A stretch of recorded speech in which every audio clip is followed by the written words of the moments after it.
pamilya. Ang gusto ko, umalis kayo dito kasi mamaya darating yung boss namin at dito sa table na to yun. Ma'am, kasi dito rin yung table na pinareserve ng Wala anak akong ko. pake, boss namin yun. Yun ang magsusunod. At umalis kayo dito dahil bawal dito maingay. Patatahimikin ko na lang po yung anak ko. Paano tatahimik yan ay sintu-sintu nga, di ba? Ano ka maingay ko na Di napakasimpleng bagay bilang ina, hindi mo magampanan. Maya-maya darating na kasi yung anak ko. Anak ko ka maingay. Darating, mamaya darating na yung boss namin. Kaya kung ako sa inyo, umalis na kayo. Meron doon karinderya, doon na lang kayo.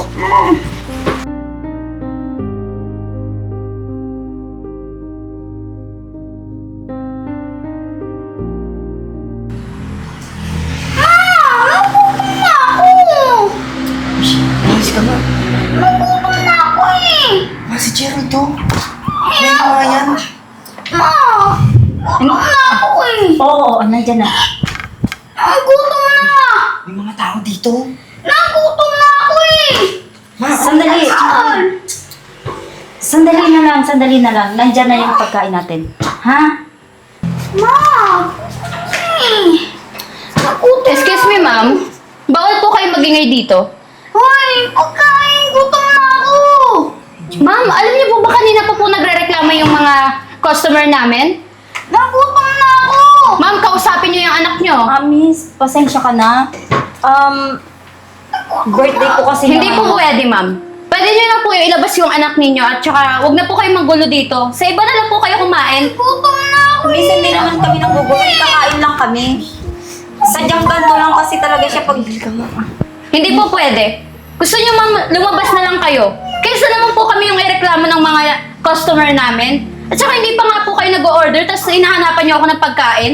Kaya nga, miss, nandito kami para mag-order, kumain. Ma'am, ano po ba meron dyan sa anak ninyo? Alam niyo po bang bawal yung mga ganyan na nagwawala dito? May sakit ba yan?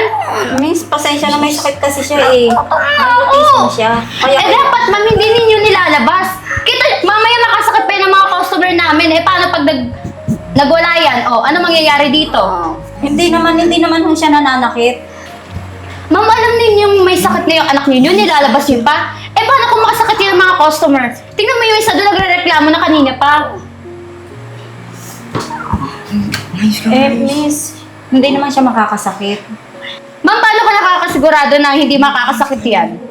Ito nga, miss, binabantayan ko maigi. Ibigay mo na lang yung order namin para makakain na siya. Yun lang naman ang problema niya, ang makakain. Ma'am, hindi pa po kayo nag-order. Ano ibibigay ko sa inyo nyo? Ibigay nyo na kasi sa akin yung menu para Ma'am, pwede naman kayo doon sa ibang restaurant na lang. dito nga kasi nagpa-reserve yung anak ko. Dito niya kami dinala. Si Gerald ka. Ito na anak. Ito, ma'am. O-order na tayo. Umorder na kayo at makaalis na kayo dito sa restaurant namin. Sige na, ano bang gusto mo? Gusto ko neto! Tsaka, ano pa? Ano to? Oh. Ay, miss, ito daw. Tsaka ito. Ito yung masasarap. Ito ba? Sigurado ka? Ano, ma'am? Patagalin nyo naman. Sige na, miss. Ito na lang. Bigyan mo kami niyan. Sige po. Uy, Ano ka tumigil ka na nga dyan. Si Gerald. Paaiya o. Ano ka kasi? Nagugutom naman na kasi yung kapatid mo.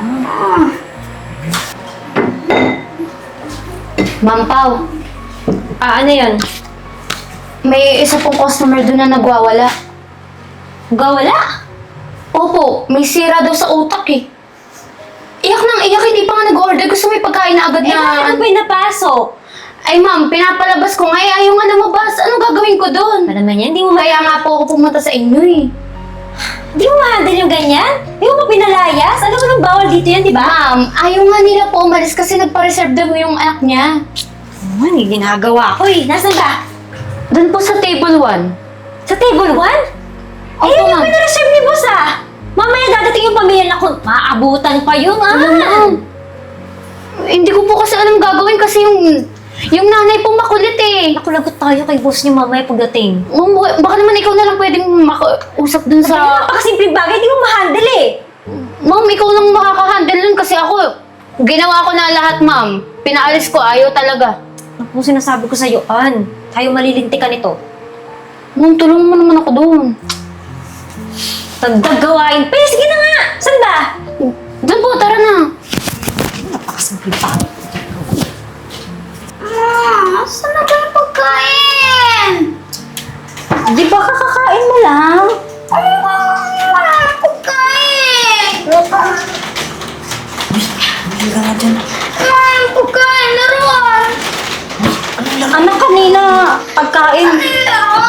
Laruan naman ngayon? Ayaw mo pagkain eh. Palaruan. Ma, si Gerald, ano yan? Masita na naman tayo eh. Anak, teka. Oh, Ay! At pag dumating. Ano ba yan? Opo, ma'am. Yan yun. Makamangyan lang naman pala yung mga probinsyano eh. Bawal maingay dito ah. Hindi ba kayo makinig sa waitress namin? Ay, ma'am. Pasensyahan niyo na po yung anak ko. Birthday lang po kasi niya ngayon. Wala akong pakay kung birthday niya. Ang gusto ko, umalis kayo dito kasi mamaya darating yung boss namin at dito sa table na to yun. Ma'am, kasi dito rin yung table na pinareserve ng Wala anak ko. akong pakay, boss namin yun. Yun ang magsusunod. At umalis kayo dito dahil bawal dito maingay.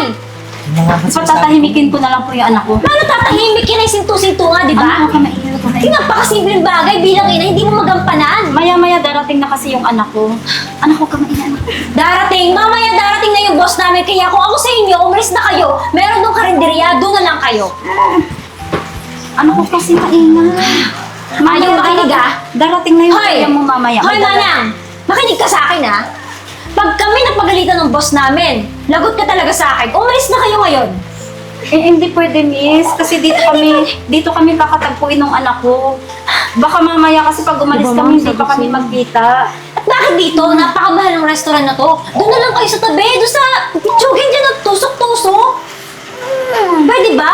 Huwag na kayo dito maghangad ng Miss, restaurant, ha? Sandali na lang, miss. Parating na yun, eh. Wala na. Mamaya larating dito yung boss ko. Umalis na kayo. Alis na. Ano ko kasi? Isama mo itong anak mo, tinan mo. Ayaw mo. Ma'am, lumabas na lang kayo, ma'am. Dami-dami kong ginagawa. Ini-stress niyo ako. Tingnan mo, ma'am, nagre-reklamo na naman yung mga customer namin dahil sa inyo. Maya naman Ang kayo. iingay ninyo. Manang, Miss, talaga hindi teka, makaintindi. Hindi pwede Sabi ko kasi. sa'yo, ma'am, eh. ano na naman yun? Ano naman dahilan mo?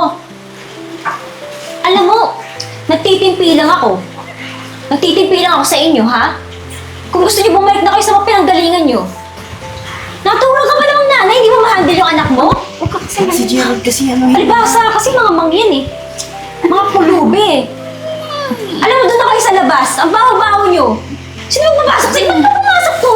Ma'am, hindi ko nga alam na pumasok yan. Kanina ko pa yung pinapaalis sa mga titigas ng ulo. Manang, doon na lang kayo sa labas. Manang, nakikinig ka ba? Manang, Tahimik ko lang yung anak ko po. hindi na nga tatahimik niya kasi sinto-sinto, di ba? Ba't ka kasi nag-anak ng ganyan? Di mo lang pala kaya alagaan.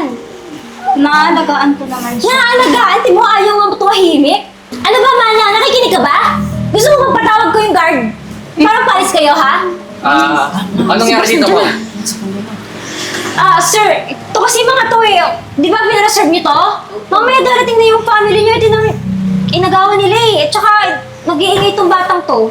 Kaya nga, boss, kanina pa yan, ha. Istorbo na yung mga customer natin. Nagre-reklamo na sir yung iba eh. Pinapaalis ko naman ng maayos eh. Pinapaalis na maayos? Opo, sinasabi ko naman sa kanila. Kanina ka pa sigaw na sigaw dyan, ha? Pinapagalitan mo sila? Eh kasi sir, ayaw makinig eh. Ang kulit mo, kanina ba po? Si Ann nga ako eh, di mo. Oo, sir, kanina Ano pa sabi yan. ko sa inyo? Di ba magpapareserve ako ng table? Opo, Para sir, sa pamilya ko? Opo nga sir, ito nga po, inagaw na nila eh. Naunahan sila eh. Pinapaalis ko na rin po para mamaya pagdating ng pamilya niyo eh. May upuan Tumigil na kayo. Hindi nyo ba alam? Sila yung pamilya ko. Po? Eh? Sila? Exactly. Sigurado kayo sir? Parang mukhang ano eh. Di ba sinabi ko sa'yo? Tsaka galing kasi silang probinsya. Sabi Birthday nung kapatid ko. Kaya pinauwi ko sila dito para mag-celebrate. Tapos ano? Lalait-laitin nyo. sir, Mamaltrato nyo na parang hindi tao. Grabe naman kasi kayo musga. At saka sinabi ko na sa'yo kanina, di ba? Ito yung mesang pinareserve ng anak ko. sir, hindi ko naman po alam na sila pala yun eh. Tsaka, Paano nyo malalaman? Mas inuuna nyo laitin kaysa maniwala sa kanila. Sinasabi naman pala nila na ito yung pinarasabi nilang table eh. Pero ano? Tuloy-tuloy kayo manlait. Mangabak ng tao. si sir, hindi po kasi kapanipaniwala eh. Ito kasi anak ko, siya nag-umpisa, sinabihan ba naman niya sa sinto-sinto daw yung kapatid mo? Ikaw, Ann, di ba bago ka lang dito? Opo. Kung umasta ka, kala mo matagal ka na. Eh, sir, kasi may nagre-reklamo na pong mga customer kanina, kaya po pinagsabihan ko lang po sila. Pinagsabihan? Opo. Parang dilait-lait. Pasensya na. Pero sumala kayo, tanggal na kayong dalawa. Sir, wag naman sir. Inaalala ko lang din naman po tong restaurant, tsaka yung mga customer. Ginagawa ko lang po yung trabaho. Sir, ganyan mo na. Wala na. Po. Umalis na kayo. Tsaka sisiguraduhin ko di na kayo makakanap ng trabaho. Kahit isang chance lang. Umalis sir. na kayo! Alis na!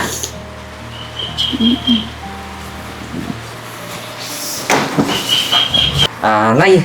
Kuya, Pasensya na po ha. Hindi ko alam na ganun pala ugali ng mga tauhan ko dito. kaya nga po. Grabe sila humusga. Sorry din po kay Gerald. Ikaw naman. Bakit naman inaawin pa yung kapatid mo? Kasi, si Gerald kasi pinapatahan na eh. Nga pala, papaasikaso ko na yung mga pagkain natin ha. Tsaka, Gerald, yung stop toy ko na binili sa'yo, kunin ko lang sa kotse ha. Sige anak, maraming salamat.